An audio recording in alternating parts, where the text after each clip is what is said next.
ഒരുപക്ഷെ രാഷ്ട്രീയ കേന്ദ്രങ്ങളെ ഞെട്ടിച്ചുകൊണ്ടാണ് റെജി ലൂക്കോസിൻ്റെ BJP പ്രവേശനം ഉണ്ടായത്. പലതരത്തിലുള്ള വിശദീകരണങ്ങളും വിമർശനങ്ങളും ഒക്കെ പലതരത്തിൽ ഉയർന്നു വന്നു. UDF ഇത് ആയുധമാക്കുന്നുണ്ട്. നമുക്ക് എന്തായാലും റെജി ലൂക്കോസിനോട് ചോദിക്കാം എന്തൊക്കെയാണ് ഈ നീക്കത്തിന് പിന്നിൽ എന്നുള്ളത്. ഈ UDFിൻ്റെ വലിയൊരു ആയുധമായി തെരഞ്ഞെടുപ്പ് കാലത്ത് വരികയാണ്. അപ്പോൾ ഈ തെരഞ്ഞെടുപ്പ് കാലത്ത് ഉള്ളൊരു മാറ്റം അതെന്തുകൊണ്ട് സംഭവിച്ചതാണ്? അല്ല, എൻ്റെ മനസ്സിൽ അനിവാര്യമായൊരു മാറ്റം കേരളത്തിന് സംഭവിക്കണമെന്ന് ആഗ്രഹിക്കുന്നതാണ് ഞാൻ. കാരണം കേരളത്തിനെ സംബന്ധിച്ചോളം നമ്മളിപ്പോൾ അനുഭവിക്കുന്നതിനേക്കാളും എത്രയോ ഇരട്ടി വികസനം അനുഭവിക്കാനായിട്ട് ഉള്ള അവസരങ്ങളുള്ളൊരു നാട്ടിൽ അതിനൊന്നും ഇട നൽകാതെ കണ്ട് വെറും രാഷ്ട്രീയം മാത്രം അങ്ങോട്ടും ഇങ്ങോട്ടും പറഞ്ഞ് നടത്തുന്ന LDFിൻ്റെയും UDFിൻ്റെയും ഈ എന്താ പറയുക ഈ വാക്ക് പോരാട്ടത്തിനോട് ഉള്ള താല്പര്യങ്ങൾ പതിയെ കുറഞ്ഞു വന്നു. നാളുകളിലെ കേരളത്തിൻ്റെ വികസനം മാത്രമാണ് പതിവായിട്ട് ഞാൻ ചാനൽ ചർച്ചകളിലും ഡെവലപ്മെൻറ്റ്സിനെ കുറിച്ച് വലിയ രീതിയിൽ ഞാൻ പ്രതികരിക്കുന്ന ആളാണ്. ഭാഗ്യം കൊണ്ട് അത്യാവശ്യം കുറച്ച് വിദേശ രാജ്യങ്ങളിലൊക്കെ യാത്ര ചെയ്തിട്ടുണ്ട്. ഞാൻ അമേരിക്കയിലൊരു ചുരുങ്ങിയ കാലയളവ് അവിടെ ജോലി ചെയ്തിട്ടുണ്ട്. അപ്പോൾ നമുക്ക് അതിൽ നിന്ന് ബോധ്യമാകുന്നത് കേരളം പോലൊരു മനോഹരമായ സ്ഥലം എന്തുകൊണ്ട് ഇതിനോടൊപ്പം വളരുന്നില്ല എന്നൊരു ചിന്ത മനസ്സിലുണ്ടായിരുന്നു. അപ്പോൾ അതിന് അനുയോജ്യമായിട്ടുള്ള രാഷ്ട്രീയ കാലാവസ്ഥ കൃത്യമായി അഡ്രസ്സ് ചെയ്യുന്ന ഒരു പാർട്ടി എന്ന് പറയുന്നത് BJP ആണ്. എസ്പെഷ്യലി ഇപ്പോഴത്തെ BJPയുടെ സംസ്ഥാന പ്രസിഡന്റ് ബഹുമാനപ്പെട്ട രാജീവ് ചന്ദ്രശേഖർജി, അദ്ദേഹത്തിൻ്റെ മാധ്യമ സമ്മേളനങ്ങളും അദ്ദേഹത്തിൻ്റെ മറ്റു കാര്യങ്ങളിലെല്ലാം നിങ്ങൾ ശ്രദ്ധിച്ച ഒരു കാര്യം ബോധ്യവും അദ്ദേഹം സംസാരിക്കുന്ന മുഴുവനും കേരളത്തിനെ ഡെവലപ്പ് ചെയ്യണമെന്നുള്ളതാണ്. അതിനുള്ള പൊട്ടൻഷ്യൽ ഈ നാടിനുണ്ട്. അപ്പോൾ എന്നെ അത് അട്രാക്ട് ചെയ്തിട്ടുണ്ട്. നമ്മളിങ്ങനെ അങ്ങോട്ടും ഇങ്ങോട്ടും യുദ്ധപ്രഖ്യാപനം നടത്തി മുന്നോട്ട് പോകുന്നതിൽ അർത്ഥമില്ല. വരുന്ന തലമുറയ്ക്ക് വേണ്ടി എന്തെങ്കിലും കാഴ്ചവെച്ചില്ലെങ്കിൽ, ഇൻഫ്രാസ്ട്രക്ചേഴ്സ് ഇവിടെ ഡെവലപ്പ് ചെയ്തില്ലെങ്കിൽ കേരളം വരണ്ടു പോകും. കേരളത്തിലേക്ക് നല്ല ഇന്ത്യയിലേക്ക് പോലും ഒരു റിവേഴ്സ് മൈഗ്രേഷൻ ഏതാണ്ട് ആരംഭിച്ചു കഴിഞ്ഞു. അപ്പോൾ നമ്മുടെ എക്സ്പേർട്ട് ആയിട്ടുള്ള വിദേശത്ത് നിന്ന് വരുന്ന മലയാളികൾ നമ്മുടെ നാട്ടിൽ വന്ന് സെറ്റിൽ ചെയ്യുമ്പോൾ അവരുടെ അവസരങ്ങൾക്ക് ഒരു സാധ്യതയില്ല എന്ന് പറഞ്ഞാൽ അത് നമ്മളുടെ ഭരണകൂടങ്ങളുടെയും നമ്മുടെ നെഗറ്റീവായിട്ടുള്ള രാഷ്ട്രീയ ചിന്താഗതികളുടെയും ഒരു സത്യസന്ധമായ ഗതികേടായിരിക്കും. അപ്പോൾ മാറി ചിന്തിക്കുന്ന നമ്മുടെ ചെറുപ്പക്കാരോടൊപ്പം നാടുകളിലെ നമ്മുടെ യുവാക്കൾക്ക് നമ്മുടെ നാട്ടിൽ എസ്റ്റാബ്ലിഷ് ചെയ്യണം, അതിന് വിദേശത്തേക്ക് പോകേണ്ട കാര്യമില്ല, ഇവിടെ തന്നെ ഈ നാടിനെ മുന്നോട്ട് കൊണ്ടുപോയി മാതൃകാപരമായൊരു സംസ്ഥാനമായി ലോകത്തിൻ്റെ മുമ്പിൽ കൊണ്ടുവരണമെന്നുണ്ടെങ്കിൽ നിശ്ചയമായിട്ടും ആ വികസനം മാത്രം കാഴ്ചവെക്കുന്ന രാഷ്ട്രീയ പ്രസ്ഥാനത്തോടൊപ്പം സഞ്ചരിച്ചെങ്കിലേ നമുക്ക് നടക്കാൻ പറ്റത്തുള്ളൂ. ഈ കേരളത്തിൽ ഇടതുപക്ഷ സർക്കാർ കഴിഞ്ഞ കുറച്ചു കാലമായി ഇപ്പോൾ കേന്ദ്രത്തിൻ്റെ ഇപ്പോൾ ദേശീയപാത വികസനത്തിലടക്കം ഒരുപാട് മുന്നോട്ട് പോയിട്ടില്ല. അപ്പോൾ CPM ഒരു പരിധിവരെ വികസനമല്ലേ മുന്നോട്ട് വെക്കുന്നൊരു അജണ്ട? തീർച്ചയായിട്ടും ഞാൻ കേരള സംസ്ഥാന സർക്കാർ ഈ കഴിഞ്ഞ 10 വർഷം കൊണ്ട് അത്യാവശ്യം വികസന പ്രവർത്തനങ്ങൾക്ക് മുന്നോട്ട് പോയി എന്ന് അത് ഒരു വസ്തുതാപരമായ കാര്യമാണ്, നമ്മളത് നിശ്ചയിച്ചിട്ട് കാര്യമില്ല. പക്ഷേ നമ്മൾ മനസ്സിലാക്കേണ്ട യാഥാർത്ഥ്യം ആ ചെറിയ ചെറിയ വികസനം ഒന്നുമല്ല ഈ നാടിന് വേണ്ടത്. ഞാൻ വളരെ റിക്വസ്റ്റ് ചെയ്തൊരു കാര്യം പറയാം. നിങ്ങൾ ഉത്തരേന്ത്യയിലേക്ക് യാത്ര ചെയ്യൂ. ഞാൻ ഉത്തരേന്ത്യയിലേക്ക് നിരവധി തവണ യാത്ര ചെയ്തിട്ടുണ്ട്. 10-30 വർഷത്തിനിടയ്ക്ക് ഞാൻ പലതവണ യാത്ര ചെയ്തിട്ടുണ്ട്. ആ അന്നത്തെ കാലവും ഇപ്പോഴത്തെ കാലവും ഉത്തരേന്ത്യൻ പിന്നെ നാടുകളിലൂടെ സഞ്ചരിക്കുമ്പോൾ നമ്മളെ അത്ഭുതപ്പെടുത്തുന്ന ഡെവലപ്മെൻറ്റ്സ്, പ്രത്യേകിച്ച് റോഡിൻ്റെ നാഷണൽ ഹൈവേ ഡെവലപ്മെൻറ്റ്സ് ലോകത്തൊരു രാജ്യത്തും ഇത്ര മനോഹരമായ റോഡുകൾ ഉണ്ടാക്കിയിട്ടില്ല. അതുപോലെ തന്നെ ഇത്രയ്ക്കും പ്രൊഡക്ഷൻ കപ്പാസിറ്റിയുള്ള രാജ്യമായിട്ട് വിവിധ മേഖലകളിൽ ഇന്ത്യയെ വളർത്തിക്കൊണ്ട് വന്നത് 100% ഇതെല്ലാം അനലൈസ് ചെയ്യുന്നൊരു ഏതൊരാൾക്കും ബോധ്യവും നരേന്ദ്രമോദിജി എന്ന് പറയുന്ന ഇന്ത്യയുടെ പ്രധാനമന്ത്രി നടത്തിയിരിക്കുന്ന എഫർട്ട്, അദ്ദേഹത്തിന് വേറെ ഒരു സ്വാർത്ഥ താല്പര്യമില്ല, ഈ രാജ്യത്തിനെ മുമ്പോട്ട് കൊണ്ടുവന്നുള്ള. ഞാൻ പ്രിയപ്പെട്ട ശ്രീജിത്തിനോട് കാര്യം പറയാം. ഇന്നലെ ഞാൻ BJP ചേരുന്നത് ഇതൊക്കെ ഒരു ഘടകമാണ്. അതിനുശേഷം വന്ന് എൻ്റെ ഫോൺ കോൾ വേണമെങ്കിൽ ഈ ഫോൺ കൈ തരാം, ചെക്ക് ചെയ്തോളൂ. എനിക്ക് ഏറ്റവും കൂടുതൽ കോൾ വന്നത് വിദേശ രാജ്യങ്ങളാണ്. കാരണം ഞാൻ അവിടെയൊക്കെ യാത്ര ചെയ്യാറുള്ളതുകൊണ്ടായിരിക്കും. എൻ്റെ സുഹൃത്തുക്കൾ ഒക്കെ നിരവധിയുണ്ട്. അമേരിക്ക, അതുപോലെ തന്നെ കാനഡ, ഈ പറയുന്ന ഓസ്ട്രേലിയ, പിന്നെ ന്യൂസിലൻഡ്, അങ്ങനെയുള്ള രാജ്യം, ഗൾഫിൽ നിന്നൊക്കെ എനിക്ക് അനേകം കോൾ വന്നു. പലരും എന്നെ അസഭ്യം പറയാൻ വിളിക്കുകയെന്ന് ഞാൻ കരുതി. പക്ഷെ ഫോൺ എടുത്തപ്പോൾ എൻ്റെ സുഹൃത്തുക്കളും വണ്ടിയിലിരിക്കുക. ഈ വിളിച്ച മുഴുവൻ ആളുകളും അതിനകത്ത് എല്ലാ വിവിധ രാഷ്ട്രീയ കക്ഷികളും വിശ്വസിക്കുന്നുണ്ട്. ഒരാൾ പോലും ഇല്ലാതെ കൊണ്ട് മുഴുവൻ ആളുകളെ എന്നെ പിന്തുണയ്ക്കുകയത്. റെജിയേട്ടനെടുത്ത നിലപാട് വളരെ കറക്റ്റാണ്. തന്നെയുമല്ല, ഞാൻ പ്രവർത്തിച്ച രാഷ്ട്രീയ പ്രസ്ഥാനത്തിൽ ഞാൻ ഒരു സ്ഥാനവും വഹിച്ചിട്ടില്ല. ഞാൻ മെമ്പറാണ്, 7 വർഷം മെമ്പറാണ്. കുറുമള്ളൂർ എന്ന് പറയുന്ന കോട്ടയം ജില്ലയിലെ ബ്രാഞ്ചിലെ മെമ്പറായിരുന്നു മിനിഞ്ഞാന്ന് വരെ. ഞാൻ ഈ കഴിഞ്ഞതിന് മുമ്പിലത്തെ സംസ്ഥാന സമ്മേളനത്തോടനുബന്ധിച്ചുള്ള പാർട്ടി സമ്മേളനത്തോടനുബന്ധിച്ചുള്ള കോട്ടയം ജില്ലാ സമ്മേളനത്തിൽ ഞാനൊരു പ്രതിനിധിയായിരുന്നു. 2021 ശേഷം പ്രതിനിധിയായോ? 2021 ഞാൻ കോട്ടയം ജില്ലാ സമ്മേളന പ്രതിനിധിയായിരുന്നു. ഇപ്പോൾ കഴിഞ്ഞ തൊട്ട് മുമ്പ് നടന്ന ഈ പറഞ്ഞ സമ്മേളനത്തിൽ ഞാൻ ഏരിയ സമ്മേളന പ്രതിനിധിയായിരുന്നു, കടുത്തുരുത്തി.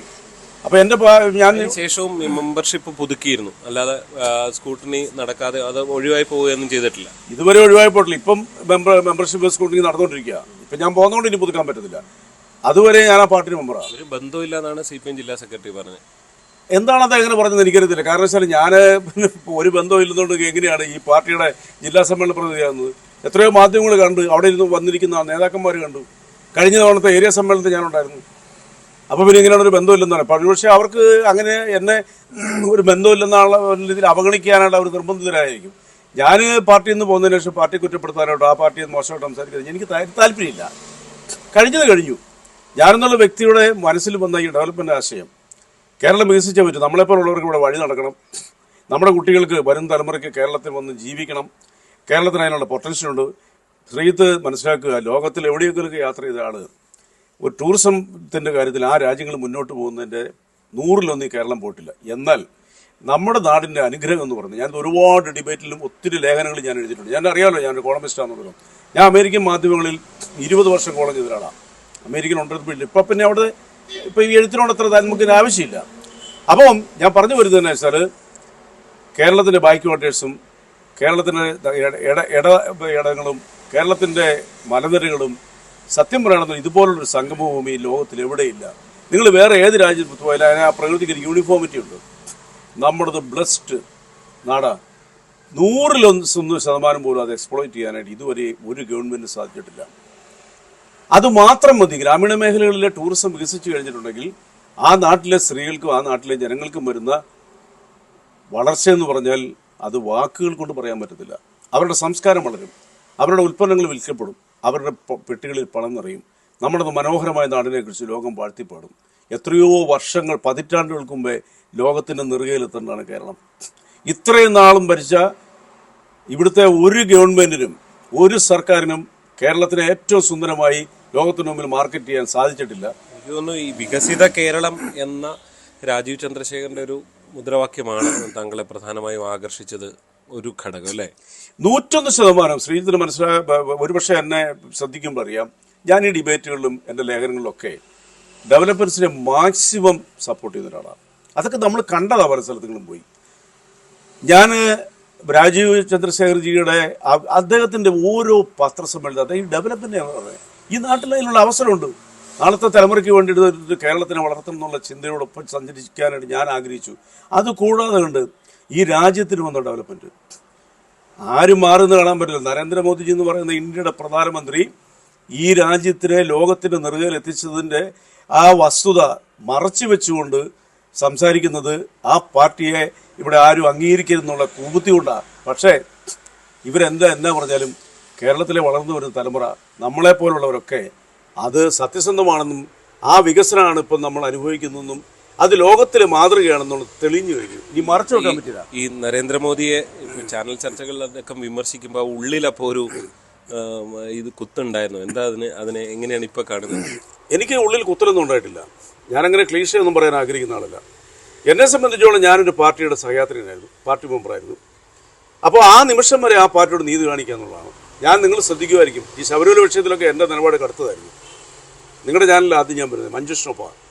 ആദ്യത്തെ ദിവസം തന്നെ ഞാൻ പറഞ്ഞു, ശബരിമലയെ കൊള്ളയടിച്ചവരെ നിയമത്തിന് മുമ്പിൽ കൊണ്ടുവരണം. കാരണം ശബരിമല എന്ന് പറയുന്നത് കേരളത്തിലെ ജനങ്ങളുടെ മുമ്പിൽ, ലോകത്തിന് മുമ്പിൽ ഒരു മതേതര മതസ്ഥാപനമാണ്. അവിടെ ഒഴുകിയെത്തുന്ന ലക്ഷക്കണക്കിന് ആളുകൾ ഓരോ വർഷവും കേരളത്തിലെ ശബരിമല തീർത്ഥാടകരുടെ സംഭാവന എന്ന് പറയുന്നത് ഒരു മതേതരത്വമാണ്. കേരളത്തിലെ മതേതരത്തിൻ്റെ ഏറ്റവും വലിയ ഉത്കൃഷ്ടമായ മാതൃകയാണ് ശബരിമല. ഞാൻ അവിടെ സന്ദർശിച്ചിട്ടുള്ള ആളാണ്. ആ ശബരിമലയിലെ ശ്രീകോവിന് മുഴുവൻ തട്ടിയെടുത്തെന്ന് പറഞ്ഞാൽ അതിന് കൂട്ടുനിന്നവരാരായാലും അവർ ഏറ്റവും വലിയ കുറ്റവാളികളാണ്. ഒരു സംശയമില്ല കരുതി. ഞാൻ ചോദിക്കട്ടെ, എത്ര കാലമായി ഇങ്ങനെ ഒരു BJP-യിലേക്ക് മാറാമെന്നൊരു ചിന്ത വന്നിട്ട്? ഞാനങ്ങനെ കാലങ്ങൾക്ക് മുമ്പേ ഒന്നും ചിന്തിച്ചിട്ടില്ല. പക്ഷേ രാജ്യത്തിൻ്റെ മുന്നോട്ടുള്ള യാത്ര, രാജ്യത്തിൻ്റെ വികസനങ്ങളും എന്തുകൊണ്ട് കേരളം അതിനൊപ്പം എത്തുന്നില്ല എന്നൊരു തോന്നൽ എനിക്കുണ്ടായിരുന്നു. കേന്ദ്ര സർക്കാരുമായിട്ട് യുദ്ധം പ്രഖ്യാപിക്കുന്ന മണ്ടത്തരമാണ്. ലോകത്തിൽ ഒരു സ്ഥലത്തും ഇങ്ങനെ സ്ഥലമില്ല. നിങ്ങൾ യൂറോപ്യൻ രാജ്യങ്ങളിലൊക്കെ പോകും, ഞാൻ പോയിട്ടുള്ള അത്യാവശ്യമൊക്കെ എല്ലായിടത്തും പോയിട്ടില്ല. അവിടെയൊക്കെ പ്രതിപക്ഷവും ഭരണകക്ഷിയും മത്സരത്തിലൊക്കെ അവർ കോമ്പറ്റ് ചെയ്യും. വിജയിച്ചു കഴിഞ്ഞാൽ നാടിനൊപ്പമാണ്. ഏറ്റവും വലിയ ഉദാഹരണം പറയാം, തമിഴ്നാട്ടിലെ MP നിങ്ങൾ എടുക്കൂ. അവിടെ DMK-യുടെയോ AIDMK-യുടെയോ പിന്നെ അതുപോലെ തന്നെ മറ്റേതെങ്കിലും കോൺഗ്രസിൻ്റെയോ ഒക്കെ MP-മാരുണ്ട്. ഈവൻ CPM-ൻ്റെ MP-മാരാണെങ്കിലും തമിഴ്നാടിന് വേണ്ടിയിട്ട് അവർ ഒന്നിച്ചു നിൽക്കും. തമിഴ്നാട് സർക്കാർ കേന്ദ്ര സർക്കാരിനെതിരെ ഫൈറ്റ് ചെയ്യുന്നതാണ്. പക്ഷേ സകല കാര്യങ്ങളും അവർ നേടിയെടുക്കും. എന്താ കാരണം? അവിടുത്തെ എം പിമാർ ഒന്നിച്ചാൽ കേരളത്തിൽ നിന്ന് പോകുന്ന ഏതെങ്കിലും ഒരു എം പി കേരളത്തിന് വേണ്ടി നിങ്ങൾ പാർലമെൻറ്റിൽ സംസാരിക്കുന്നത് കേട്ടിട്ടുണ്ടോ? പറയൂ പ്ലീസ്. കേരളത്തിൻ്റെ ഡെവലപ്മെൻറ്റ്സിന് വേണ്ടി എന്തെങ്കിലും സംസാരിക്കുന്നത് കേട്ടിട്ടുണ്ടോ? മൗനി ഭാവങ്ങളായിട്ട് എ സിയിലിരിക്കുന്ന എം പിമാരല്ലേ ഈ യു ഡി എഫിൻ്റെ എം പിമാരെന്ന് പറഞ്ഞാൽ. ശ്രീത്ത് ശരിക്കും ഇതാണോ ചെയ്യേണ്ടത്? ഇന്ത്യയുടെ നിയമനിർമ്മാണ സഭയിലിരുന്നുകൊണ്ട് കേരളത്തിന് വേണ്ടി വാദിക്കുക, അതിൻ്റെ കാര്യങ്ങൾ നേടിയെടുക്കുകയും ചെയ്യുന്നതിൽ ഇവരെന്തുകൊണ്ടാണ് മടിക്കുന്നത്? അതോ ഇവരുടെ കഴിവുകളാണോ? ജനം വിജയിപ്പിച്ചു വിടുന്നവരോട് ഇവർക്ക് ഉത്തരവാദിത്തമില്ലേ? പലപ്പോഴും ഞാനത് ആലോചിച്ചിട്ടുണ്ട്. ഇത് ഇത്തരം ആശയങ്ങൾ CPM-ലുള്ളവരോ അല്ലെങ്കിൽ CPM സഹയാത്രികരോ അല്ലെങ്കിൽ മറ്റ് UDF-നൊപ്പം നിൽക്കുന്നവരോ ഇവരുമായിട്ടൊക്കെ സംസാരിക്കാറുണ്ടായിരുന്നു? അതായത് ഈ ചാനൽ ഡിബേറ്റുകളിൽ പറയുന്നതിനപ്പുറത്തേക്ക് ഇത് ശരിക്കും മോഡി ഡെവലപ്മെന്റ് കൊണ്ടുവരുന്നില്ലേ എന്ന തരത്തിലുള്ള പേഴ്സണൽ ടോക്കുകൾ ഉണ്ടാവാറുണ്ടായിരുന്നു. തീർച്ചയായിട്ടും പേഴ്സണൽ ടോക്ക് ഞാൻ പലരോടും പറഞ്ഞിരുന്നു. നിങ്ങൾ യാത്ര ചെയ്യൂ, നിങ്ങൾക്ക് കാണാം നമ്മൾ എത്ര പുറകിലാണ് കേരളം. നമ്മുടെ രാഷ്ട്രീയ പാർട്ടികൾ കേന്ദ്ര സർക്കാരിനോട് യുദ്ധം പ്രഖ്യാപിച്ച് നമ്മുടെ നാടിന് നേടാനുള്ള പലതും അവർ നേടിയെടുക്കുന്നില്ല. ഈ കേന്ദ്ര സർക്കാർ ഇതിന് തയ്യാറാണ്. ഉദാഹരണം PM ശ്രീ പദ്ധതി. PM ശ്രീ പദ്ധതി എന്തിനാണ് കേരള സർക്കാർ ഒപ്പിട്ടെ? വിദ്യാഭ്യാസ മേഖലയ്ക്ക് ഉണ്ട്. നമുക്കറിയാമല്ലോ, കേരളത്തിൽ ഇപ്പം നിലവിൽ തന്നെ 46 സ്കൂളുകളിൽ ഈ PM ശ്രീ ഉണ്ട്, നവോദയ പോലുള്ള സ്കൂളുകളിൽ. അത് കേന്ദ്ര സർക്കാരിൽ നിന്ന് കിട്ടുന്ന സൗജന്യമായിട്ട് കിട്ടുന്ന ഓരോ സ്കൂളുകളുടെയും സ്പോർട്സിനും സയൻസിനും ബാക്കി എല്ലാത്തിനും കിട്ടുന്ന പിന്നെ ഡെവലപ്മെന്റ്സിനുള്ള പണമാണ്. ആ പണം വേണ്ടാന്ന് വെച്ചു പോകുന്നത് ശരിയാണോ? അതിൻ്റെ ഗുണം അറിഞ്ഞുകൊണ്ടല്ലേ കേരള സർക്കാർ ഒപ്പിട്ടെ. പിന്നെ എന്തിനാണ് അവർ പിന്മാറിയത്? കേരളത്തിലെ കുട്ടികൾ ആ നേട്ടങ്ങൾ ഉണ്ടാകണ്ടേ? ശരിക്കും പറയുകയാണെന്നുണ്ടെങ്കിൽ ഇവരൊക്കെ പിന്തിരിപ്പന്മാർ. എന്നിട്ട് ന്യായീകരിക്കുക എന്തുകൊണ്ടാണ് അത് BJP കൊണ്ടുവരുന്നതെന്നുള്ളവരും. BJP-യിൽ ആര് കൊണ്ടുവന്നാലും നന്മയ്ക്ക് വരുന്നത് നമ്മൾ സ്വീകരിക്കണ്ടേ? ഈ പേഴ്സണൽ ടോക്കിൽ അവരൊക്കെ ഇത് അംഗീകരിക്കാറുണ്ടോ? അതിന്റെ ഫലമാണല്ലോ ഇപ്പം എനിക്ക് വരുന്ന ഫോൺ കോളുകൾ. എനിക്ക് ഫലമാണല്ലോ നിങ്ങളുടെ തന്നെ മാധ്യമ പ്രമുഖരായ ഇപ്പോൾ ഒരു പ്രമുഖ മാധ്യമ അത് അദ്ദേഹം BJP-കാരൊന്നുമില്ല. ഇപ്പം ശ്രീ തുടരുമ്പോൾ എന്നോട് ഫോണിൽ സംസാരിച്ചു. ഞാൻ പേരൊന്നും പറയത്തില്ല. അതൊന്നും എന്നോട് പറഞ്ഞ വിജയ് പോലെ ഒരാളോട് ഈ പാർട്ടി കാണിച്ച അവഗണന, നിങ്ങളുടെ ഡിബേറ്റിലൊക്കെ നിങ്ങൾ പല കാര്യങ്ങളും തുറന്ന് സംസാരിക്കാറുണ്ട്. താങ്കളുടെ അടുത്ത തീരുമാനം നല്ലതെന്ന് പറഞ്ഞു. ഒരു അവഗണന എന്നുള്ളത് വല്ലാതെ ഫീൽ ചെയ്തിട്ടുണ്ടോ CPM-ൽ? അതൊരു കാരണമായിട്ടുണ്ടോ? ശ്രീത്തെ ഞാൻ ഹൃദയം തുറന്ന് ചോദിക്കുക. ഒരാൾ യൂത്ത് കോൺഗ്രസിൻ്റെ ഏതെങ്കിലും ഒരു പദവിയിൽ നിന്ന് അവസരങ്ങൾക്ക് വേണ്ടി മാത്രം രാജിവെച്ചതിന് പിറ്റേ ദിവസം അയാൾക്ക് വ്യക്താവസാനം കൊടുത്ത് അയാളെ അവതരിപ്പിക്കുക. മറ്റു പാർട്ടികളിൽ നിന്ന് ഈ പാർട്ടി പതിറ്റാണ്ടുകളോളം പള്ളു പറഞ്ഞ് കേരളത്തിലെ ജനങ്ങളുടെ മുമ്പിൽ CPM-നെ അപമാനിക്കുന്നതിൽ മുൻകൈ എടുത്തവരൊക്കെ അവർക്ക് ഇനി തൻ്റെ പാർട്ടിയിൽ നിന്ന് അവസരം കിട്ടിയാൽ അല്ലെങ്കിൽ അത് അധികാരത്തിൽ വരികയെന്ന് പറഞ്ഞിട്ട് പിറ്റേ ദിവസം രാവിലെ CPM-ന്റെ തൊട്ടടുത്തിട്ട് അവർ വിളിച്ചു വരുത്തി കേരളത്തിലെ പ്രമുഖ സ്ഥാപനങ്ങളുടെ ചെയർമാൻ സ്ഥാനം കോർപ്പറേഷന്മാരെല്ലാം കൊടുക്കും. ഉദാഹരണം നിലവിലുണ്ട്. ആരുടെ പേര് പറയാനൊന്നും എനിക്ക് താല്പര്യമില്ല. എനിക്കതൊന്നും വേണമെന്നില്ല. ജസ്റ്റ് എന്നെപ്പോലെയുള്ള ആയിരക്കണക്കിന് സഖാക്കൾ, ഞാനിപ്പോൾ സഖാവല്ല, ഒരു പരിഗണന നൽകാതെ വെറും അടിമകളെ പോലെ മുന്നോട്ട് പോകുന്നത്. ഇതിൻ്റെ തൊട്ട് മുകളിലുള്ളവരുടെയൊക്കെ ധാർഷ്ട്യവും കണ്ടു കഴിഞ്ഞാൽ ഈ പാർട്ടി പ്രവർത്തിക്കുന്നവർക്ക് ഒരു കാര്യം മനസ്സിലാവും: ഇതിനകത്ത് ഒരു ജനാധിപത്യമില്ല, ഡെമോക്രസി ഇല്ല. ഒന്നാലോചിക്കണം, ലോകത്തിൽ പരിവർത്തനത്തിൻ്റെ പാതകൾ സ്വീകരിച്ച പാർട്ടിയാണ് ഇടതുപക്ഷം എന്നാണ് പറയുന്നത്. ആ ആശയം കൊണ്ടാണല്ലോ ഞാനൊക്കെ ഇതിനകത്ത് പ്രവർത്തിച്ചത്. പക്ഷേ ഇതിനകത്ത് ഒന്നുമില്ല. ഇതതിൻ്റെ വസ്തുത. ഞാനതൊക്കെ മാറ്റിവെക്കുന്നു. എനിക്കിനി അതൊന്നും ചിന്തിക്കേണ്ട ആവശ്യം. എന്നെ സംബന്ധിച്ചോളം ഞാനെന്നുള്ളൊരു ചെറിയ മനുഷ്യൻ, എൻ്റെ വാക്കുകൾ കൊണ്ടോ എൻ്റെ പ്രവൃത്തികൾ കൊണ്ടോ എന്തെങ്കിലും ഈ നാടിൻ്റെ ആളുകളിൽ ഈ കേന്ദ്ര ഗവൺമെൻറ്റും BJP കേരളത്തിന് വാഗ്ദാനം ചെയ്യുന്ന വികസിത കേരളം എന്ന് പറയുന്ന ആ സങ്കല്പത്തിനോടൊപ്പമായിരിക്കും ഞാൻ മുമ്പോട്ട് പോകുന്നത്.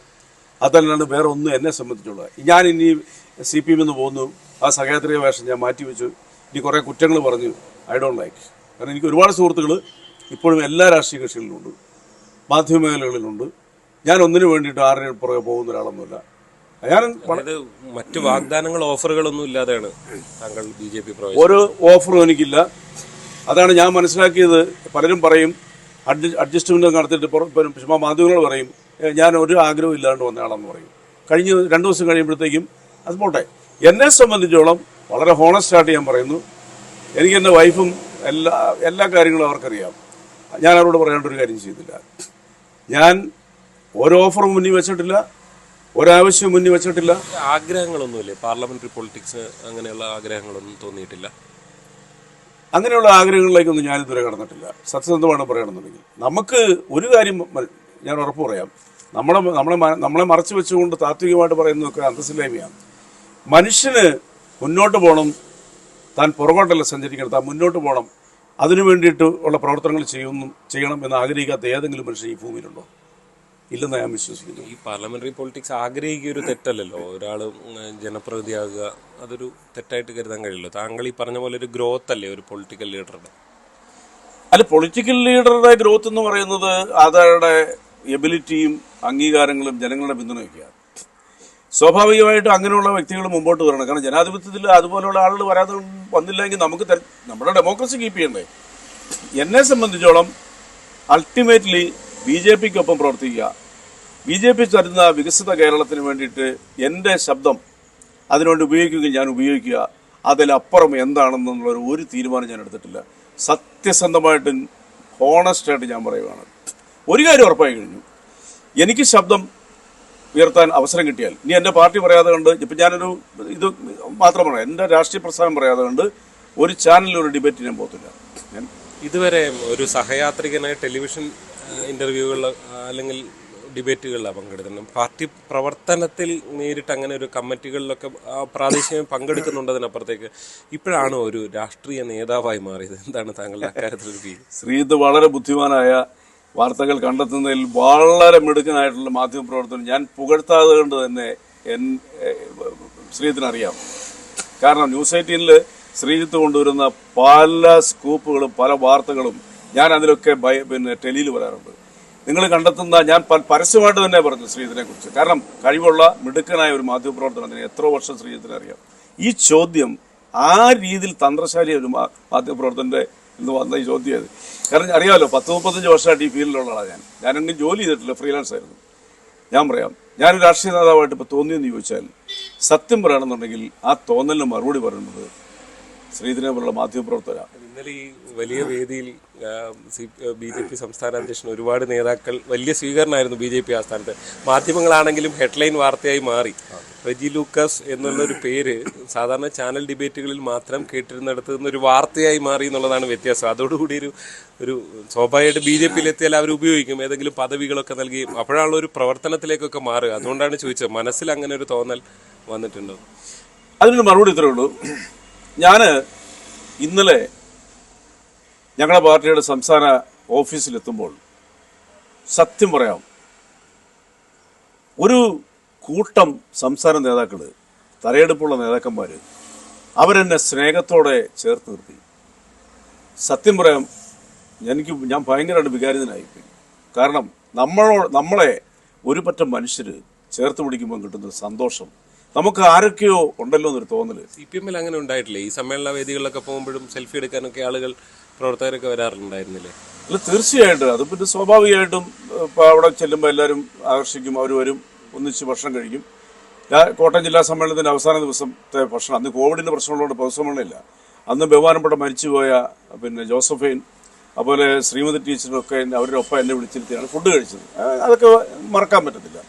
പക്ഷേ നിങ്ങൾ മനസ്സിലാക്കേണ്ടത്, സ്നേഹമുള്ള മനുഷ്യരോടൊപ്പം ചെല്ലുമ്പോൾ നമുക്ക് കിട്ടുന്നൊരു സന്തോഷം അത് അനുഭവിച്ചറിയണം. BJP-ക്കാർ ഒരു സ്നേഹം കാണിച്ചു എന്നുള്ളത് തന്നെയാണ് അല്ലേ? അത് സ്വാഭാവികമായ സ്നേഹവും വാത്സല്യവും കാണിച്ചത്, അല്ലാണ്ട് അവർ അഭിനയിച്ചതല്ല. ഞാൻ തുറന്നു പറയട്ടെ, എൻ്റെ ജീവിതത്തിൽ ആദ്യമായിട്ടാണ് ബഹുമാനപ്പെട്ട രാജീവ് ചന്ദ്രശേഖരനെ നേരിട്ട് കാണുന്നത്. ഇത്രയും ഫേമസ് ആയിട്ടുള്ള കേന്ദ്രമന്ത്രിയായിട്ടുള്ള 3 തവണ രാജ്യസഭയിൽ പോയിട്ടുള്ള കേരളത്തിൻ്റെ BJP-യുടെ സംസ്ഥാന പ്രസിഡന്റ് എന്ന് പറയുന്ന മനുഷ്യൻ 100% ജെന്റിൽമാൻ എന്ന് ഞാൻ വാക്ക് കൊടുക്കുന്നു. 100%. ഞാൻ ഒരുപാട് ആളുകളെ കണ്ടിട്ടുണ്ട്. ശ്രീധരൻ അറിയാവില്ല, ഞാൻ വിദേശ രാജ്യങ്ങളിലെ പല മന്ത്രിമാരെ ഇന്റർവ്യൂ ചെയ്തിട്ടുണ്ട്. സ്വിറ്റ്സർലൻഡ് എൻവയോൺമെന്റ് ടൂറിസം മിനിസ്റ്ററെ ഞാൻ ഇന്റർവ്യൂ ചെയ്തു. കാനഡ ടൂറിസം മിനിസ്റ്റർ അവിടെ പോയി. ഇതെല്ലാം അവിടെ ചെന്ന് ഇന്റർവ്യൂ ചെയ്തിട്ടുള്ള ഞാനാണ്. ബസ് എന്ന് പറഞ്ഞ പ്രോജക്റ്റ് സർക്കാരിൽ അവതരിപ്പിക്കുന്നത് ഞാനാണ്. പരിസ്ഥിതി ഇത് വേസ്റ്റ് മാനേജ്മെന്റ് സ്കീം അവിടെ നിന്ന് അവതരിപ്പിക്കുന്നത് എൻ്റെ പേരാണ് നിയമസഭ പറഞ്ഞത്. അതെന്തുകൊണ്ടാണ് പ്രതിപക്ഷം അതിനെ എതിർത്തുള്ള ഇന്നൊരു മരീചികയാണ്. കാരണം അതിനകത്തൊന്നും ഒരു തട്ടിപ്പ് നടക്കത്തില്ല. അതായത് സർക്കാർ ടു സർക്കാരാണ് അവതരിപ്പിച്ച ആളാണ് ഞാൻ. അപ്പം ഞാനിത് പറയാൻ കാരണം, തീർച്ചയായിട്ടും ഇത്തരം ചെറിയ ചെറിയ അനുഭവങ്ങൾ കൊണ്ട് ഒരു കാര്യം എനിക്ക് മനസ്സിലാക്കി കഴിഞ്ഞു. അതിൽ നിന്നൊക്കെ വ്യത്യസ്തം അവരൊക്കെ ജെന്റിൽമാൻ. അറിയാലോ, സ്വിറ്റ്സർലൻഡ് മിനിസ്റ്റർ സൈക്കിളിൽ ചവിട്ടിയാണ് വന്നത്. അപ്പോഴാണ് കേരളത്തിൻ്റെ നമ്മുടെ ഇവിടുത്തെ, അറിയാലോ, ഞാൻ അതിലേക്കൊന്നും പോകുന്നില്ല. ഞാൻ പരിചയപ്പെട്ടവരിൽ എൻ്റെ ലൈഫിൽ ഇത്രയ്ക്കും ക്ലാരിറ്റിയുള്ള, ഇത്രയ്ക്കും മാന്യതയുള്ള, ഇത്രയ്ക്കും നല്ലൊരു മനുഷ്യൻ ഞാൻ ആരാ? വെറും ഒരു മനുഷ്യൻ. അദ്ദേഹം ആരാ? അദ്ദേഹം ഒരു എന്റർപ്രണർ കൂടിയാണ്. അദ്ദേഹം ജീവിതത്തിൽ ഒരു വ്യവസായം എന്നുള്ളൊരു കഴിവ് തെളിയിച്ചുള്ള മനുഷ്യനാണ്. അദ്ദേഹം ഷിക്കാഗോയിൽ പോയി ഡോക്ടറേറ്റ് എടുത്തൊരു വ്യക്തിയാണ്. കേരളത്തിൽ വന്നിട്ട് കേരളത്തിനെ കൊണ്ട് ഡെവലപ്പ് ചെയ്യണമെന്ന് ആഗ്രഹിക്കുന്ന ആ മനുഷ്യനോട് ഞാൻ സംസാരിച്ച മുഴുവൻ വികസനത്തെക്കുറിച്ച് അദ്ദേഹം പറഞ്ഞേ. അദ്ദേഹം എൻ്റെ അടുത്തൊരു പൊളിറ്റിക്സും പറഞ്ഞില്ല. വല്ലാതെ ആകർഷണം തോന്നി. അത് അദ്ദേഹത്തിനോടൊപ്പം അല്ല, അദ്ദേഹത്തിനോടൊപ്പം BJPയുടെ സമന്വയ നേതാക്കളുണ്ട് ഞങ്ങൾ ഇരിക്കുമ്പോൾ. എനിക്കൊരു ആരാധന തോന്നി. ഞാനത് ആ പാർട്ടി വന്നുകൊണ്ട് പറഞ്ഞതല്ലേ, ഞാൻ പറഞ്ഞ വാക്കുകൾ ശരിക്കും ചിന്തിക്കുന്നവർക്കറിയാം. അദ്ദേഹത്തിനോടൊക്കെ പ്രവർത്തിക്കുക എന്ന് പറഞ്ഞിട്ടുണ്ടെങ്കിൽ നമ്മുടെ അന്തസ്സ്, നമ്മുടെ മനസ്സിന്റെ ഇത് നമ്മൾ വല്ലാതെ വളരും. എനിക്ക് അദ്ദേഹത്തിനെ പരിചയപ്പെടാൻ പോലും പറ്റിയത് എൻ്റെ ജീവിതത്തിൽ ഭാഗ്യമാണ്. ഞാൻ മനസ്സുകൊണ്ട് പലപ്പോഴും ചിന്തിച്ചിട്ടുണ്ട്, ഇദ്ദേഹത്തിൻ്റെ പത്രസമ്മേളനം കാണും, ഇദ്ദേഹത്തിനൊന്ന് പരിചയപ്പെട്ടിരുന്നെങ്കിൽ. എനിക്ക് പരിചയപ്പെടുന്ന ഒരു മാധ്യമപ്രവർത്തകൻ ആരെ ഇന്റർവ്യൂ ചെയ്യും? ഇതാ ഒന്നുകൂടെ പറയാം, ഇന്ത്യൻ പ്രധാനമന്ത്രി നരേന്ദ്രമോദിയെ ഇന്റർവ്യൂ ചെയ്ത ഒരാളാണ് ഞാൻ 2013. എനിക്കൊന്ന് ശ്രീധരൻ അറിയാൻ തോന്നുന്നു. അതിനൊരു ഭാഗ്യം എനിക്ക് കിട്ടി. അത് പ്രീ പ്ലാൻഡ് ഒന്നുമല്ല, ഞാൻ ആ അവസരം വിനിയോഗിച്ചു. അന്നും ഞാൻ ഇടതുപക്ഷക്കാരൻ തന്നെയാണ്. വളരെ പ്ലസൻ്റായി 25 മിനിറ്റോളം അദ്ദേഹത്തോട് സംസാരിച്ചു ഞാൻ. അത് അമേരിക്കയിലെ ആഴ്ചവട്ടം എന്ന് പറയുന്ന വളരെ പോപ്പുലർ ആയിരുന്ന മാധ്യമത്തിലെ ലീഡിംഗ് വാർത്തയായിരുന്നു. അത് വളരെ ഇവിടെ പോലും ചില മാധ്യമങ്ങളിൽ അത് വന്നെന്നായിരിക്കും. ഞാൻ കൊടുത്തതല്ല, പറഞ്ഞാൽ ഇങ്ങനെ അവർ ഇത് കൊടുത്തു ഓൺലൈനിലോ മറ്റേ. അപ്പോൾ ഇത് പറയാൻ കാരണം, എന്നെ സംബന്ധിച്ചോളം ഞാനെന്നുള്ള വ്യക്തി നേടിയെടുത്തിരിക്കുന്ന അത്യാവശ്യം പുരോഗമനമായ ചിന്താഗതിക്ക് 1000 ഇരട്ടി ആപ്റ്റായ ഒരു വ്യക്തിത്വത്തെ ഞാൻ പരിചയപ്പെടുന്നത്. വളരെ നന്ദിയോടുകൂടി ഞാൻ ന്യൂസ് 18 പറയുകയാണ്. നിങ്ങൾ ഇത് കേൾക്കുന്നവർ ചിന്തിക്കുക, കേരളത്തിൻ്റെ മാറ്റം ഇനി വികസനത്തിലൂടെയാണ്. നമുക്ക് BJPയോടൊപ്പം നിൽക്കണം, യാതൊരു സംശയമില്ല കാര്യത്തിൽ. ഈ BJPക്ക് കൂടുതൽ സീറ്റുകൾ ഇത്തവണ നിയമസഭാ തെരഞ്ഞെടുപ്പ് 0 ആണ്. മുന്നോട്ട് പോകുന്നത് തന്നെയാണ് താങ്കളുടെ ഒരു കണക്കുകൂട്ടൽ. എത്രത്തോളം വരും എന്നാണ് താങ്കളുടെ ഒരു കണക്കുകൂട്ടൽ? നിസ്സംശയം പറയാം, ഒരു രാഷ്ട്രീയ സഹയാത്രികനും ഒരു മാധ്യമപ്രവർത്തകനും കേരളത്തിൽ വൈഡായിട്ട് യാത്ര ചെയ്യുന്ന ഒരാളെന്നുള്ളതിൽ നിസ്സാരമായിട്ട് പറയാം, അല്ല നിസ്സംശയം പറയാം, അത്ഭുതങ്ങൾ BJPയോട് സൃഷ്ടിക്കും. മിഷൻ കേരള എന്ന് പറയുന്ന BJPയുടെ ആ സുചിന്തിതമായ പ്രഖ്യാപനത്തോടൊപ്പം കേരളത്തിലെ യുവതലമുറ ഏതാണ്ട് നല്ല ശതമാനം എത്തിക്കഴിഞ്ഞു. ഒരു 30-35 ഇടയ്ക്ക് സീറ്റ് കേരളത്തിൽ BJP നേടും. അതിനും അപ്പുറത്തേക്ക് പോയാലും നിങ്ങൾ അത്ഭുതപ്പെടേണ്ട. ഇത് എക്സാജറേഷൻ ഞാൻ പറഞ്ഞല്ല, ഞാൻ ഈ പാർട്ടി ചേർന്നതിൻ്റെ പേരിൽ ചുമ്മാ വാചകടി പറയുന്നതല്ല. കാരണം മധ്യ തിരുവിതാംകൂർ എങ്ങനെ വിധി എഴുതുന്നു മിടുക്കനായ ശ്രീജിത്ത് ഒന്ന് വിലയിരുത്തി നോക്കിയോ? ഞാൻ ഒന്നുകൂടെ ചേർത്ത് കൂട്ടി ചോദിക്കുക, കടുത്തുരുത്തിയിൽ നിന്ന് റെജി ലൂക്കോസ് ജയിക്കുമോ? അത് ഞാനും സ്ഥാനാർത്ഥിയാണെന്ന് ഇങ്ങനെയാ പറയുന്നത്. ഇതുവരെ വരുന്ന വാർത്ത അനുസരിച്ച് ഒരുപക്ഷെ താങ്കൾക്ക് ഏറ്റവും സാധ്യത താങ്കളുടെ സ്വന്തം സ്ഥലം ഇരിക്കുന്ന കടുത്തുരുത്തിയിൽ. അത് BJPക്ക് ഇങ്ങനെ ഒരു ക്രൈസ്തവ മുഖങ്ങൾ എന്ന് പൊതുവെ ചർച്ച ചെയ്യപ്പെടുന്നുണ്ടല്ലോ. അപ്പോൾ താങ്കളും ആ നിലയിൽ ക്നാനായ സമുദായത്തിനൊക്കെ വലിയ വോട്ട് ബാങ്കുള്ള ഒരു സ്ഥലമാണ്. സ്വാഭാവികമായിട്ട് BJP പരിഗണിക്കുന്നു എന്നുള്ളതാണ് നമുക്ക് കിട്ടുന്ന വാർത്തയും നമ്മൾ കൊടുക്കുന്ന വാർത്തയും. അതുകൊണ്ടുകൂടിയാണ് അങ്ങനെ ചോദിച്ചത്. അതിനൊന്നും എനിക്ക് മറുപടി ഇല്ല. ഞാൻ പൂർണ്ണ സന്തോഷത്തോടുകൂടി, എൻ്റെ മുഖം കണ്ടറിയും, ഇന്നലെ ഞാൻ വളരെ ക്ഷീണിതനായിരുന്നു 2 ദിവസത്തെ യാത്രകളിൽ. എൻ്റെ സന്തോഷം ഇന്ന് ഈ പാർട്ടിയോടൊപ്പം ചേർന്നതാണ്. ബാക്കിയൊക്കെ പാർട്ടി പറയുന്ന പോലെ ചെയ്യാന്നല്ല, അതുകൊണ്ട് എനിക്കൊരു ഡിമാൻഡും ഇല്ല. ഞാൻ പറഞ്ഞാൽ മത്സരിക്കുക എന്നുള്ളേ ഉള്ളൂ. അതൊക്കെ അന്നേരം തീരുമാനിക്കേണ്ട കാര്യങ്ങളാണ്. അത് ഞാൻ പറഞ്ഞല്ലോ, ഇനി എൻ്റെ നാവും എൻ്റെ ചിന്തകളും എൻ്റെ പാർട്ടിക്കൊപ്പമാണ്. എൻ്റെ പാർട്ടിയുടെ നേതാക്കന്മാർ പറയുന്നത് എന്താണ് അതനുസരിക്കും. കേരളം മുഴുവൻ നടന്ന് ഈ പാർട്ടിക്ക് വേണ്ടി പ്രചരണം നടത്തുന്നു പറഞ്ഞാൽ ഞാൻ റെഡി, ഞാൻ പോവും. അതിലൊരു സംശയമില്ല കാര്യത്തിൽ. കടുത്തുരുത്തി BJPക്ക് ഒരു 14,000 വോട്ടൊക്കെയാണ് പരമാവധി പലപ്പോഴും വരാറുള്ളത്. ലോക്സഭയിൽ ചിലപ്പോൾ കുറച്ചുകൂടെ കൂടുതലാണ്. BJPക്ക് ഒരു സാധ്യത കടുത്തുരുത്തിയിൽ എന്തെങ്കിലും തരത്തിലുണ്ടോ? എന്താണ്?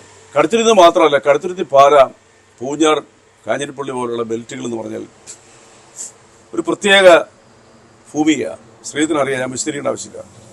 ഇവിടെ ഒരു വലിയ മാറ്റങ്ങൾ വിസിബിളാണ്. കടുത്തുരുത്തിയെ പോലെയുള്ള, കടുത്തുരുത്തിക്ക് ഈ 3-4 ഞാൻ ഇവിടെ ആയതുകൊണ്ട് പറഞ്ഞതാണ്. ഇത് ഇടുക്കി ജില്ലയിലുണ്ട്. ഞാൻ പറഞ്ഞ ഈ പർട്ടിക്കുലർ സ്ഥലങ്ങളിൽ, ചങ്ങനാശ്ശേരി ഇതുപോലുള്ള സ്ഥലങ്ങളിൽ ഏതാണ്ട് ഒരേ രീതിയിലുള്ള വോട്ടിംഗ് പാറ്റേണാണ്. അതുപോലെ മനുഷ്യന്റെ മനസ്സ് ഇവിടെ പർട്ടിക്കുലർ കടുത്തുരുത്തി എന്ന് പറയുന്നത് ഇതുകൊണ്ടത്തിന് ചോദിച്ചുകൊണ്ട് ഞാൻ പറയാം, ഇവിടെ ജീവിക്കുന്ന ഒരാളെന്നുള്ളവർക്ക്, ഇവിടുത്തെ വോട്ടറാന്നുള്ള നിലയ്ക്ക് ഞാൻ പറയാം, BJPക്ക് നിലവിൽ ഇവിടെ ഏതാണ്ട് BJP തന്നെ പാർട്ടിക്ക് ഒരു 10-25,000 മുകളിൽ വോട്ടുണ്ട്. അതിലപ്പുറമായ രീതിയിൽ ഈ BJP കടുത്തുരുത്തിയോട് നിലവിലുള്ള ജനപ്രതിനിധി കാണിക്കുന്ന 4 നൂറ്റാണ്ടായിട്ടുള്ള കടുത്ത അവഗണന ഇതൊന്നും നിസ്സാരമല്ല. നിങ്ങൾ കേരളത്തിൽ ഇതുപോലത്തെ ഒരു പദ്ധതിയും കൊണ്ടുവരാത്ത, കിഫ്ബി എന്ന് പോലും രൂപ കൊണ്ടുവരാത്ത, കേരളത്തിലെ ഇതുപോലെ തകർന്നടിച്ചൊരു നിയോജകമണ്ഡലം വേറെ സ്ഥലത്തില്ല. ഞാനത് പലതവണ എൻ്റെ സോഷ്യൽ മീഡിയ അക്കൗണ്ടിലൂടെയൊക്കെ ഞാൻ പ്രകടിപ്പിച്ചിട്ടുണ്ട്, ചർച്ചകളും പറഞ്ഞിട്ടുണ്ട്. വ്യക്തിപരമായിട്ട് എനിക്ക് അതിനോട് യാതൊരു അത്രയും, ഇത് വ്യക്തിപരമല്ല, ഇത് നാടിൻ്റെ വികസനമാണ്. ഒരു മാറ്റം കടുത്തി ആഗ്രഹിക്കുന്നുണ്ട്.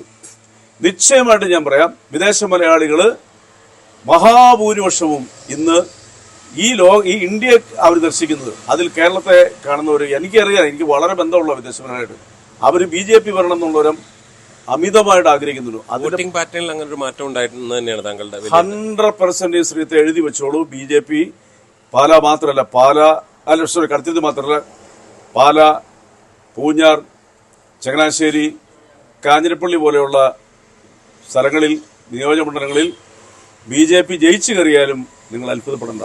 കാരണം ജനം ഇത് ചിന്തിക്കുന്നു. ക്രൈസ്തവ വോട്ടുകളടക്കം വല്ലാതെ മാറിയെന്ന് താങ്കൾ കരുതുന്നുണ്ടോ? ഒരു വിജയിപ്പിക്കാവുന്ന തരത്തിലേക്ക് മാറിയിട്ടുണ്ടോ? നിസ്സംശയം പറയാം. ക്രൈസ്തവ വോട്ട് മാത്രമല്ല, ക്രൈസ്തവ വോട്ടുകളിൽ ഭൂരിപക്ഷവും വിദേശ മലയാളികളായിട്ട് ബന്ധപ്പെട്ടവരാണ്. അവിടുത്തെ ആ വിദേശത്ത് ജീവിക്കുന്നവര് അവർക്ക് കൊടുക്കുന്ന മെസ്സേജ് രാജ്യം വികസിക്കുന്നു, കേരളം വികസിക്കുന്നില്ല, അതുകൊണ്ട് രാജ്യത്തിനോടൊപ്പം സഞ്ചരിക്കൽ BJPക്കൊപ്പം നീങ്ങുന്ന അവരുടെ മെസ്സേജുകൾ വന്നുകൊണ്ടിരിക്കുക. ഒരു സംശയമല്ല, ക്രിസ്ത്യൻ കമ്മ്യൂണിറ്റി മാത്രമല്ല, ബാക്കി എല്ലാവരും ഓൾമോസ്റ്റ് എല്ലാ വിഭാഗത്തിൽപ്പെട്ട ആൾക്കാർക്കും BJPയോട് ഒരു തുറന്ന സമീപനം വന്നിട്ടുണ്ട്, ഒരു അട്രാക്ഷൻ വന്നിട്ടുണ്ട്. ഇതുവരെ മൂടി വെക്കുമായിരുന്നു BJPയെ എതിർക്കാൻ വേണ്ടിയിട്ട് ഇവരെല്ലാവരും കള്ളക്കഥകൾ ചമച്ചുകൊണ്ട്. ഇപ്പൊ അതല്ല, ഇപ്പൊ വിസിബിളാ. കള്ളം തുറന്നു പറയാൻ റെജി ലൂക്കോസ് മുന്നിലുണ്ടാവും അല്ലേ? ഞാൻ ഈ പാർട്ടിക്ക് വേണ്ടി പ്രവർത്തിക്കും. ഈ പാർട്ടിക്ക് വേണ്ടി എനിക്ക് പറയാവുന്ന എന്റെ പാർട്ടി അനുവദിക്കുന്ന ഏത് സാഹചര്യവും ഞാൻ അത് കൈകാര്യം ചെയ്യും. എന്റെ കഴിവിന്റെ പരമാവധി. ഞാനിപ്പോൾ വലിയ മഹാനാണെന്നോ വലിയ കഴിവുകളാണെന്നോ ഞാൻ പറഞ്ഞില്ല. എനിക്ക് ചെയ്യാവുന്ന കാര്യങ്ങൾ ജനങ്ങളെ ബോധ്യപ്പെടുത്താൻ ഞാൻ വികസിത വികസനത്തിന് വേണ്ടി മാത്രമേ ശബ്ദിക്കത്തുള്ളൂ. ഞാൻ രാഷ്ട്രീയക്കാരാണെങ്കിലും ഇപ്പം ആവശ്യം അതാ. ഞാൻ അതിനുവേണ്ടി മാത്രമേ ശബ്ദിക്കത്തുള്ളൂ. നാളുകളിലെ ഇവിടുത്തെ യുവാക്കൾക്കും നമ്മുടെ തലമുറകൾക്കും, എന്റെ കുട്ടികൾ സഹിതമുള്ള നാളുകളിലെ നമ്മുടെ തലമുറയ്ക്ക് കേരളം ഒരു സുന്ദര ഭൂമിയാക്കി മാറ്റാനായിട്ട് വേണ്ടി മാത്രമേ ഞാൻ സംസാരിക്കത്തുള്ളൂ. അതിന് ഒറ്റ പാർട്ടിക്ക് കഴിയത്തുള്ളൂ, അത് BJPക്ക് കഴിയത്തുള്ളൂ. അത് പൂർണ്ണ ബോധ്യമുള്ളതാണ് ഞാൻ ഈ പാർട്ടി ചേർന്നത്. ഒരുപാട് ട്രോളുകളൊക്കെ വരുന്നുണ്ടല്ലോ, അതൊക്കെ കണ്ടോ ഈ പാർട്ടി മാറ്റവുമായി ബന്ധപ്പെട്ടൊക്കെ? തീർച്ചയായിട്ടും അത് വരണമല്ലോ. ട്രോളുകൾ വരുന്തോറും നമ്മൾ ജനങ്ങളിലേക്ക് എത്തുക. ട്രോളുകളിൽ അത് രസമല്ല, ഞാനതിനെ ആസ്വദിക്കുന്ന ആളാണ്. എന്റെ ചാനൽ ചർച്ചയെക്കുറിച്ചൊക്കെ എത്ര ട്രോളുകൾ വന്നിട്ടുണ്ട്. ട്രോളുകളൊക്കെ നമ്മൾ ആസ്വദിക്കും. പിന്നെ സ്വാഭാവികമായിട്ടും ചിലർക്ക് പെട്ടെന്ന് ഞാൻ മാറിയെന്ന് പറയുമ്പോഴത്തോളം മാനസിക ബുദ്ധിമുട്ടുണ്ടാകും. എനിക്ക് അവരോടൊന്നും ഒരു ശത്രുതയില്ല. ഇരട്ടപ്പേരുകളൊക്കെ ഉണ്ടല്ലേ? ഇന്നലെ സോഷ്യൽ മീഡിയയിൽ കമന്റ് നോക്കുന്നതാണ് കണ്ടത്. അത് എത്ര എണ്ണമുണ്ട്. അത് എനിക്ക് മാത്രമല്ലല്ലോ, എല്ലാവർക്കും ഉണ്ട്. എനിക്ക് മാത്രമല്ല. ഞങ്ങളിപ്പോ അതൊക്കെ വാസ്തവം പറയുകയാണെന്നുണ്ടെങ്കിൽ സ്പോർട്സ് ഗ്ലൂക്കോസ് ഒക്കെ ഉണ്ട്, അതൊക്കെ നേരത്തെ ശ്രദ്ധിച്ചിട്ടുണ്ടോ? അത് നേരത്തെ ശ്രദ്ധിച്ചിട്ടുണ്ടോ? എന്തായി ചോദിക്കും. ഞാൻ പലതിനും കോമഡി ആയിട്ട് കമന്റ് ഇടാറുണ്ട്. റെഡി ലൂക്കോസ് തന്നെ വിളിക്കാറുണ്ട്. അതെ, ഇതെനിക്ക് മാത്രമല്ല, എല്ലാവർക്കും ഉണ്ട്. അതെന്തുകൊണ്ട് നമ്മൾ ശ്രദ്ധിക്കപ്പെടുന്ന ആളാണല്ലോ. ആരാലും അറിയപ്പെടുന്ന ആളാണെന്നുണ്ടെങ്കിൽ ആരെങ്കിലും ട്രോൾ ചെയ്യും. രസമാണല്ലേ? ഞാൻ 100% ആസ്വദിക്കുന്ന ആളാണ്. ഞാൻ ഒന്നാമത് തന്നെ ഈ കോമഡി എനിക്ക് ഒത്തിരി ഇഷ്ടപ്പെടുന്ന ആളാണ്. മനസ്സിന് സന്തോഷം കണ്ടത്. ഞാനിവിടെ വൈകിട്ട് കോമഡി ഷോ കാണും. ഞാൻ മലയാള മനോരമയുടെ ഒരു ചിരി മെമ്പർഷിപ്പിൽ ഒരിക്കൽ ഞാൻ ഗസ്റ്റായിട്ട് പോയായിരുന്നു.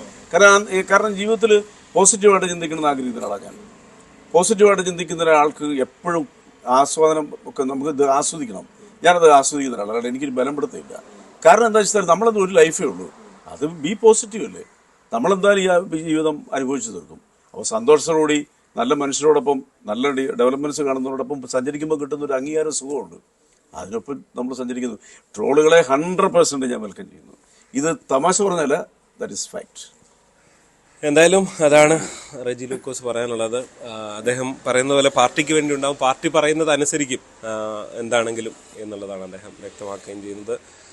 ഇനിയുള്ള ദിവസങ്ങളിൽ നിയമസഭാ തെരഞ്ഞെടുപ്പ് ദിവസമാണ്. നമ്മളൊക്കെ വാർത്ത നൽകുന്നത് പോലെ ഒരുപക്ഷെ റെജി ലൂക്കോസിനെ ഒരു സ്ഥാനാർത്ഥിയായി കൂടി കാണാൻ കഴിയട്ടെ എന്ന് ആശംസിക്കുകയാണ്. Thank you so much.